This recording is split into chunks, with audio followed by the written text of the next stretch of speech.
We begin tonight in Texas, where for the second time since July, there has been a shooting at an ICE facility in Texas. This morning in Dallas, while migrants sat in a van, at least one detainee was killed. 2 others were wounded. CBS's immigration reporter Camilo Montoya-Galvez just spoke with acting ICE director Todd Lyons and joins us now with new details. Camilo?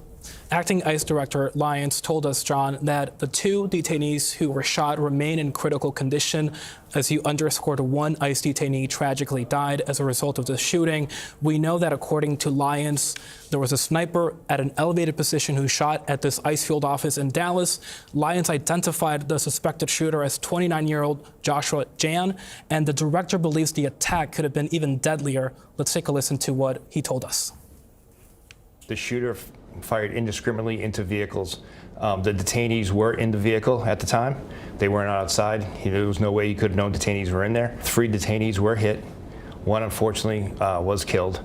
The sniper did commit suicide by a self-inflicted gunshot wound. What's even scarier is the location where the field office is. There's businesses around there. Busy I-35, 6:40 in the morning, people going to school, people going to work. He had a high-powered rifle. He could have, in his indiscriminate fire, hit people traveling to work, civilians on the ground. A very scary situation. But unfortunately, someone did lose their life, and it was a definite attack on an ICE facility. But you're saying essentially that it could have been worse. Could have been worse, but any type of violence like this is just horrific. Sir, are you implementing and enforcing new measures and precautions, perhaps, to protect detainees and employees alike in light of this shooting? We've always been operating lately with the increased rhetoric and the assaults on ICE officers, a higher threat posture, if you will, but definitely we'll go ahead and reevaluate how we're doing operations. California Governor Gavin Newsom, his state just recently passed a law, as you know, set to take effect next year, that attempts to ban federal agents, including at ICE, from masking up during operations. Will your agency comply with that state law in California?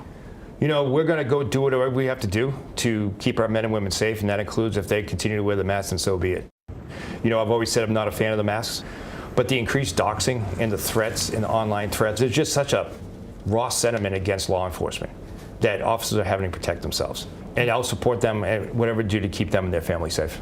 Does that mean you will not have your agents comply with the state law in California? No, they're going to continue to keep themselves safe.